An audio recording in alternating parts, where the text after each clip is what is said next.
mites is something more commonly seen in puppies and kittens. Unless the dog or cat has not been seen by a veterinarian, it's kind of unusual for just a 3-year-old dog that you've had for ages, unless it's not been treated, to just randomly come down with ear mites. So as part of a regular vaccination protocol, the full exam is done by your veterinarian and they'll scope the ears. Ear mites are usually very itchy. And there's usually a thick black discharge, there's dried blood in the ear canal, the dogs are shaking their head, they're scratching a lot, sometimes to the point of bleeding. So ear mites are exceptionally itchy when dogs and cats have them, and they can spread very easily amongst other dogs or cats in the family. In terms of treatment, usually an ear flush or an ear cleaning is done first. The older methods used to be a cleaning and then medication, a week on, a week off, and a week on with medications, basically drowning out the mites. There's newer medications. One of them is called Revolution, which is a topical, which is both for treatment of fleas, intestinal parasites, but also does ear mites.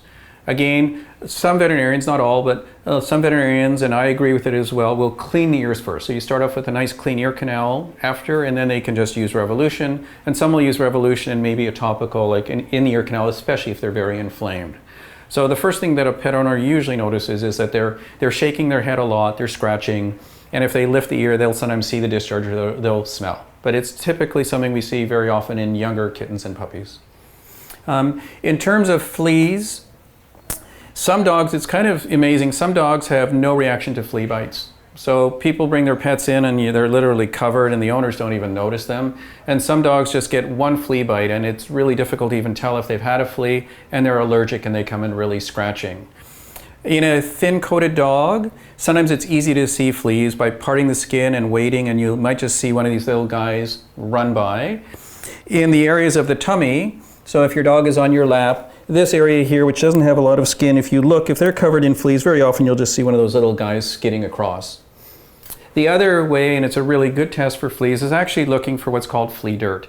Flea dirt, when a flea bites the dog, it leaves some poo, and that poo is called flea dirt. If you see any of these little black specks, and they look like little pepper granules, if you just put them on a clean surface and you add a drop of water to it, if it's flea dirt, it'll turn red. Nothing else will do that because it's dried blood that's gone through the flea's intestinal tract. If it's regular dirt, it'll just stay brown or black. So dogs typically, not all the dogs will scratch if they have fleas, but either you'll see them or they're scratching a little bit or you'll see signs of the flea dirt. Prevention these days, in the old days where I started practice way back in 1980, flea prevention, flea control was very difficult. We didn't have a lot of good products on the market. You had to bathe them all the time, flea bomb the house. It was quite difficult to get rid of them. Nowadays there are some great products out there like Advantage and Revolution. If they are really loaded, you can start them off quickly with a drug called Capstar. It gets rid of them literally within minutes, and then you use a once-a-month preventative. Again, seek advice from your veterinarian first, and then they will prescribe the appropriate medications. And if there's any rashes on the skin, those will need to be addressed at the same time. Same time. Same time. Same time.